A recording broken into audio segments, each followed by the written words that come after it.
സർക്കാർ വന്ന ഉടൻ സെൻകുമാറിനെ ശരിയാക്കിയത് എന്തുകൊണ്ട് എന്നാണ് സൂപ്പർ പ്രൈം അടുത്തായി ചർച്ച ചെയ്യുന്നത്. നമുക്ക് മറ്റു വിഷയങ്ങളിലേക്ക് വരാം. റഹീം, ഇവിടെ പ്രധാനമായും അദ്ദേഹം ഉന്നയിച്ചിരിക്കുന്ന കാര്യങ്ങൾ ഈ പുറ്റിങ്ങലിൻ്റെ കാര്യത്തിലായാലും ജിഷയുടെ കാര്യത്തിലായാലും സ്വാഭാവികമായും ഈ സുപ്രീം കോടതിയുടെ വിധി പ്രകാശ് സിംഗ് കേസിൽ അത് ലംഘിക്കപ്പെട്ടിരിക്കുന്നു. 2 വർഷമാണ്, സ്വാഭാവികമായ അവകാശമാണത്. ജേക്കബ് ന്യൂസിൻ്റെ കാര്യത്തിൽ UDF സർക്കാർ ചെയ്തതാണ്, എന്തുകൊണ്ട് നിഷേധിക്കപ്പെട്ടു? കേരളത്തിൽ ഒരുപാട് പ്രീസിഡൻസ് ഉണ്ട് ഇത്തരത്തിൽ. ഒരു ഉദ്യോഗസ്ഥൻ ഏത് കസേരയിൽ ഇരിക്കണമെന്ന് ഡിക്റ്റേറ്റ് ചെയ്യാൻ ഉദ്യോഗസ്ഥന് അവകാശമില്ല. പക്ഷേ സുപ്രീം കോടതിയുടെ ഒരു വിധിയുണ്ട്. പറയട്ടെ, ആ വിധിയെല്ലാം നോക്കിയിട്ടാണല്ലോ കേരള ഹൈക്കോടതി വരെ തീർപ്പ് കൽപ്പിച്ചത്. എന്നിട്ടും നിൽക്കാതെയാണല്ലോ പുതിയ വാദമുഖത്തിലേക്ക് പോകുന്നത്. ഹൈക്കോടതി തീർപ്പ് കൽപ്പിച്ചു എന്ന് പറയുമ്പോൾ ഹൈക്കോടതി ഉത്തരവിലെ പാര 40 അൺടെസ്റ്റഡും അൺപ്രൂവ്ഡുമായിട്ടുള്ള ഡേറ്റ വെച്ചുകൊണ്ടുള്ള സർക്കാരിൻ്റെ റിപ്പോർട്ടാണ് കോടതി ആധാരമാക്കുന്നത്. Subjective satisfaction of the government. അപ്പോൾ വളരെ വ്യക്തിനിഷ്ഠമായ, ഒട്ടും ഒബ്ജക്റ്റീവ് അല്ലാത്ത ഒരു സർക്കാരിൻ്റെ റിപ്പോർട്ടിൻ്റെ അടിസ്ഥാനത്തിലാണ് കോടതി ഇങ്ങനെ പറയുന്നത്. അതുകൊണ്ടാണ് കോടതി പ്രത്യേകം പറഞ്ഞത് ഇതിൻ്റെ മേൽ ഒരു സ്റ്റിഗ്മയും സെൻകുമാറിൻ്റെ മേൽ ചാർത്താൻ പാടില്ല എന്ന്. മാത്രവുമല്ല, ഒരു കാര്യം കൂടി ചെയ്തു. നിങ്ങൾ കാറ്റിലും പിന്നീട് ഹൈക്കോടതിയിലും എത്തുന്നതിന് മുൻപ് അദ്ദേഹത്തെ ഇകഴ്ത്തുകയും അതിനനുസരിച്ച് ശമ്പളത്തിൽ ഇകഴ്ത്തൽ വരുത്തുകയും ചെയ്തിരുന്നു. കാറ്റ് അത് പറഞ്ഞു, അവിടെ നിങ്ങളത് അംഗീകരിച്ചില്ല. ഹൈക്കോടതിയിൽ വീണ്ടും സെൻകുമാർ വന്നു, അപ്പോൾ മാത്രമാണത് അംഗീകരിക്കാനും തയ്യാറായത്. അപ്പോൾ ഓരോ ഘട്ടത്തിലായി സെൻകുമാറിനെ വെട്ടി വീഴ്ത്തുന്നുണ്ടായിരുന്നു. ഒരിക്കലുമല്ല. കേരളത്തിൽ ഇതുപോലെ എത്രയോ സംഭവങ്ങൾ ഉണ്ടായിട്ടുണ്ട്. ഞാനൊരു കാര്യം ചോദിക്കട്ടെ, ശ്രീ കെ കരുണാകരൻ 91 അധികാരത്തിൽ വരുമ്പോൾ ആദ്യം ഒപ്പിട്ട ഫയൽ എന്നറിയുമോ? അന്ന് ഉണ്ടായിരുന്ന ക്രമസമാധാന ചുമതലയുള്ള DGP തലസ്ഥാനത്ത് മാറ്റാനാണ്. പുതിയ ആളെ വെച്ചു. എത്ര കാലത്തേക്ക് അറിയോ? 3.5 മാസക്കാലം. പറയട്ടെ, അല്ലല്ല, അങ്ങനെയുള്ള മാറ്റങ്ങളൊക്കെ ഉള്ള, അങ്ങനെയുള്ള നടപടി ഇല്ലാതാക്കാൻ വേണ്ടിയിട്ടാണ് പുതിയ നിയമം വന്നത് സുപ്രീം കോടതി. സുരേന്ദ്രൻ അല്ല, അത് പ്രധാനമാണ്. റഹീം പറയുമ്പോൾ 91 ലീഡർ മാറ്റിയത് DGP രാജഗോപാൽ നാരായണനെ അല്ലേ? അന്ന് കൊല്ലം SP ആയിരുന്നു സെൻകുമാർ, അദ്ദേഹത്തെ മാറ്റി. തിരുവനന്തപുരം റൂറൽ SP ആയിരുന്നു ഭാഗ്യനാഥൻ നാടാർ, അദ്ദേഹത്തെ മാറ്റിയിരുന്നു. അപ്പോൾ UDF ക്യാമ്പിലായിരുന്നു സെൻകുമാർ എല്ലാ കാലവും ഇങ്ങനെ പരിലാളനങ്ങളേറ്റ് ഇങ്ങനെ പരിലസിച്ചിരുന്നത് എന്ന് പറയരുത്. അല്ല, സ്ഥാനചലനങ്ങൾ എല്ലാവർക്കും ഉണ്ടാകും. ഞാൻ പറഞ്ഞു വരുന്നെന്താ, ശ്രീ സുരേന്ദ്രൻ അതിനകത്ത് വെടിവെച്ചതാ പ്രശ്നം. ഞാൻ പറയാൻ വന്നെന്താ, കേരളത്തിൽ ഗവൺമെൻറ് വ്യത്യാസമില്ലാതെ ഉദ്യോഗസ്ഥർക്ക് സ്ഥാനചലനം ഉണ്ടായിട്ടുണ്ട്. ഗ്രീവിയൻസ് തോന്നുന്ന ഉദ്യോഗസ്ഥർ കോടതിയിലും പോയിട്ടുണ്ട്. അവരുടെ റൈറ്റാണെന്നേ അത്. ആ പോകുമ്പോൾ ആ ഘട്ടത്തിലുള്ള റൂളിങ്ങിനെ ഉപയോഗിക്കും. ഇപ്പോൾ ഉള്ള റൂളിങ്ങിനെ ഉപയോഗിക്കും. ഇപ്പോൾ താങ്കൾ പറഞ്ഞ പ്രകാശ് സിംഗ് കേസിൻ്റെ ഉപയോഗിക്കും. അദ്ദേഹം പോട്ടെ. ഇവിടെ വരുന്ന പ്രശ്നം എന്താ, ഇദ്ദേഹം ആദ്യം പോയിടത്തോ അതിനു മുമ്പ് മാധ്യമങ്ങളുടെ മുമ്പിൽ വന്ന് പലതും തുറന്നു പറയുന്ന ആൾ കൂടിയാണല്ലോ ശ്രീ TP സെൻകുമാർ. അദ്ദേഹം ആ ഘട്ടത്തിലോ ഒരിക്കലും പറയാത്ത ചില കാര്യങ്ങൾ പറയുന്നത് രാഷ്ട്രീയ പ്രേരിതമാണ്. CATയുടെയും ഹൈക്കോടതിയുടെയും ഓർഡറിലുള്ള ഒരു പ്രധാനപ്പെട്ട കാര്യം എന്തുകൊണ്ട് സർക്കാരിന് നിർബന്ധ ബുദ്ധിയിൽ തന്നെ ചെയ്യേണ്ട സാഹചര്യം ഉണ്ടായി, അതായത് ഈ ശമ്പളം കൊടുക്കാതിരുന്നത്. ശമ്പളം കൊടുക്കാതെ കോടതിയുടെ വിധി നടപ്പിലാക്കിയിട്ടുണ്ടാകാം.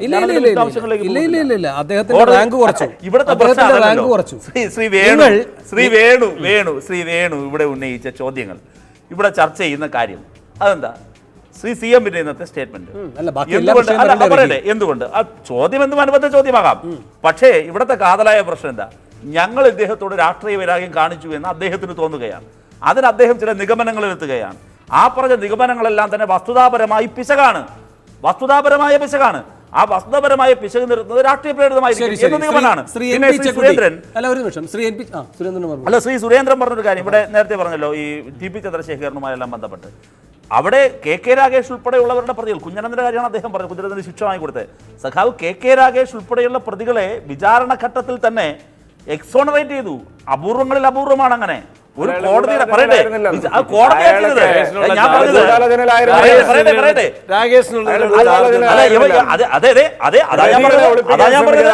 അതെ വഴിയെ പോയവർ അല്ലല്ല, അതിൽ KK രാഗേഷ് ആവട്ടെ, പയ്യന്നൂരിലെ മറ്റ് പാർട്ടി നേതാക്കളാവട്ടെ, അവരെയൊക്കെ പിന്നെ പ്രതികളെ സഹായിച്ചു എന്നുള്ളതാണ് കേസ്. പ്രതികൾക്ക് വണ്ടി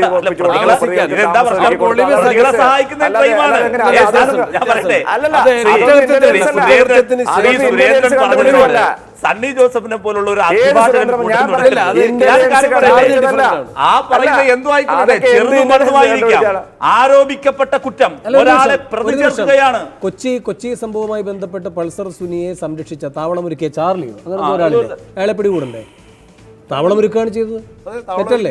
തെറ്റല്ലേ? അതല്ലേ അത് അന്വേഷിക്കുന്നത്, പോലീസ് അന്വേഷിക്കും. അല്ല, അത് തെറ്റാണല്ലോ, അത് അന്വേഷിക്കണം. ശരി, അങ്ങനെ ഒരു തെറ്റെന്ന് പറഞ്ഞ കാര്യത്തിൽ രാകേഷിന്റെ കാര്യത്തിൽ വ്യത്യസ്തമായ ഒരു വിധി വന്നു എന്നാണ് അദ്ദേഹം ചൂണ്ടിക്കാട്ടുന്നത്. അതെപ്പോഴാ വിധി വന്നേ? അതെപ്പോഴാ? അപൂർവങ്ങളിൽ അപൂർവമായി.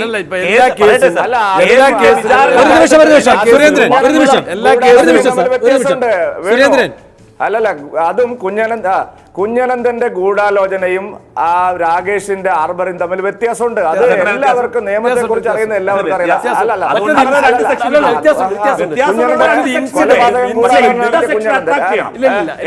സാറേ, ഞാനൊരു കാര്യം ചോദിക്കട്ടെ സണ്ണി ജോസഫ് സാറേ, ഒരാളുടെ മേല് അത് ഞാൻ പറയട്ടെ, ഒരാളുടെ മേല് എന്താണോ ചാർജ് ചെയ്യുന്നത് ആ ചാർജ് ചെയ്യുന്ന വകുപ്പ് അട്രാക്ട് ചെയ്യണ്ടേ? അട്രാക്ട് ചെയ്യാത്തൊരു കാര്യം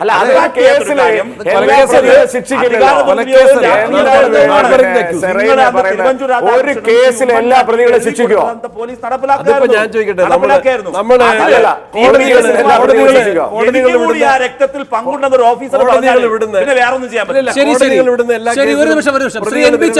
Shri N P Chekkutty, TP Senkumar ഇനി ആരുടെ കളിപ്പാവയായി പ്രവർത്തിച്ചോ ഇല്ലയോ അതെല്ലാം അവിടെ നിൽക്കട്ടെ. സെൻകുമാറിന്റെ ഈ സുപ്രീം കോടതിയെ സമീപിച്ചുള്ള ഈ സത്യവാങ്മൂലത്തിൽ സുപ്രീം കോടതി ഗൗരവതരമായ ഒരു വിഷയത്തിൽ ഇടപെടേണ്ടതുണ്ട്. അതെന്താണ്? സുപ്രീം കോടതിയുടെ ഒരു വിധി ഉണ്ടല്ലോ, ഈ പറയുന്ന പ്രകാശ് സിംഗ് വിധി. അതാണോ പ്രധാനമായും രാജ്യത്ത് നിലനിൽക്കേണ്ടത്, അതോ സർക്കാരിൻ്റെ വിവേചനാധികാരമാണോ? കാരണം സർക്കാരിന് വെറുതെ ഒരു വിവേചനാധികാരം ഉണ്ടാവുകയല്ല ശ്രീ ചെക്കുട്ടി, സർക്കാരിന് വേണ്ടി നിൽക്കുന്നവർക്ക് വേണ്ടി സർക്കാർ വിവേചനാധികാരം പ്രയോഗിക്കുകയാണ് ചെയ്യുക.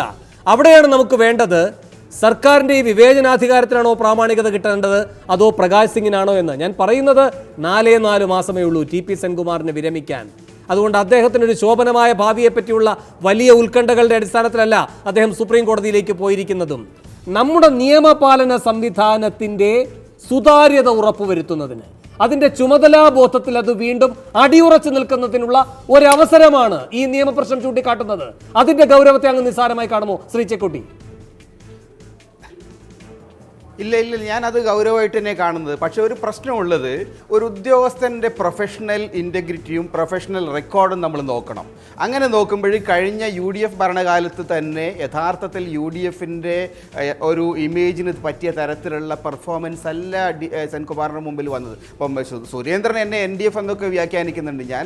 പക്ഷേ കേരളത്തിലെ ന്യൂനപക്ഷ സമുദായങ്ങളിൽ പ്രത്യേകിച്ച് മുസ്ലിങ്ങൾ, ഞാൻ യഥാർത്ഥത്തിൽ മുസ്ലിം ഒന്നുമില്ല കേട്ടോ സുരേന്ദ്രൻ, ഞാൻ അമ്പലത്തിൽ പോകേണ്ട അനാവശ്യമായ വിഷയങ്ങളിലേക്ക് പോകുന്നത്. ശ്രീ ചെക്കുട്ടി, 2 കാര്യങ്ങൾ. ഒന്ന് ജിഷ കേസ്, അവിടെ സുരേന്ദ്രൻ പറഞ്ഞൊരു കാര്യം, ഇല്ലില്ല വെറുതെ നാം ഇങ്ങനെ സെൻകുമാറിനെ, ഒരു നിമിഷം അതുപോട്ടെ,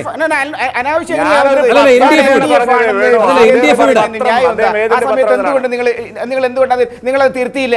ശരി സാർ, പറഞ്ഞു. ഒരു നിമിഷം സുരേന്ദ്രൻ, വേണു തീർത്തണ്ടേ? വേണു എന്നെ അറിയില്ലേ? ശരി സാർ, പറഞ്ഞോളൂ. അല്ല, അതെങ്ങനെ സുരേന്ദ്രൻ ഞാൻ NDF ആണെന്ന് വ്യാപകമായിട്ട് പ്രചരിപ്പിക്കുമ്പോൾ നിങ്ങൾ മിണ്ടാണ്ടിരിക്കുക. ഞാനിപ്പോൾ അതിന് മറുപടി പറയുമ്പോൾ നിങ്ങൾ പറഞ്ഞ് അത് അനാവശ്യമായ കാര്യങ്ങളിലേക്ക് പോകരുത്. അവിടുത്തെ ന്യായം എനിക്ക് മനസ്സിലാകത്ത്. അങ്ങ് NDF ആണെന്നല്ല അദ്ദേഹം പറഞ്ഞത്, ആ പത്രത്തിന്റെ പേര് പറഞ്ഞുകൊണ്ടാണ് അങ്ങ് അവിടെ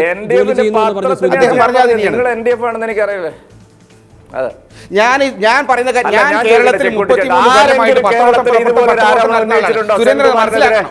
ഞാൻ ചോദിക്കട്ടെ, ഇന്ന് വരെ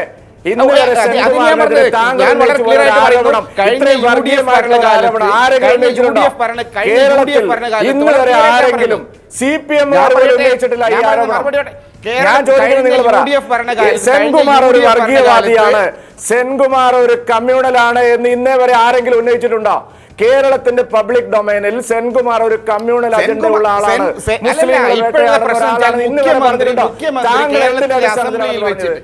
താങ്കൾ എന്തിന്റെ അടിസ്ഥാനത്തിലാണ് അത് പറഞ്ഞത്? മറുപടി കിട്ടണമല്ലോ. മുഖ്യമന്ത്രി ഒരു ക്ലിയർ ആയിട്ട് ഒരു കാര്യം പറയുന്നു, അദ്ദേഹം പുതിയ ക്യാമ്പിലേക്ക് പോവുകയാണെന്ന്. ആ ക്യാമ്പിലേക്ക് പോകുന്നതിനെ കുറിച്ച് സംസാരിക്കുന്നത്, ഞാനൊരു പൊളിറ്റിക്കൽ റിപ്പോർട്ടറാണ്, ഒരു ഉദ്യോഗസ്ഥന് ഒരു പൊളിറ്റിക്കൽ ക്യാമ്പിലേക്ക് പോകുന്ന സമയത്ത് അതിനെക്കുറിച്ച് മുഖ്യമന്ത്രി പറയുന്നുണ്ടെങ്കിൽ അതിനാധാരമായിട്ടുള്ള കാര്യങ്ങൾ ഈ നാട്ടിലെ പൊതുസമൂഹം കാണുന്നുണ്ട്. ആ കാര്യം മാത്രമാണ് ഞാൻ ചൂണ്ടിക്കാട്ടിയത്. അത് ചൂണ്ടിക്കാണിക്കാനുള്ള അർഹത എനിക്കുണ്ട് ഒരു പത്രപ്രവർത്തക എന്ന നിലയിൽ. ശരി, ശ്രീ ചെക്കുട്ടി, ഇവിടെ ശ്രീ സെൻകുമാറിനോട് അടുത്ത കേന്ദ്രങ്ങൾ പറയുന്നത് സെൻകുമാറിന് യാതൊരു ബന്ധവുമില്ല ഈ മനുഷ്യക്കടത്ത് വിഷയവുമായി ബന്ധപ്പെട്ട എന്നാണ്. ഇനി അതങ്ങ് പൊതുവായി പറഞ്ഞതാണെന്നുമാണ് ഞാനും കരുതുന്നത്. എനിക്ക് ആ വിഷയത്തിലേക്കല്ല ഇപ്പോൾ പോകേണ്ടത്. രണ്ട് കാര്യങ്ങൾ. ഒന്ന്, അങ്ങ്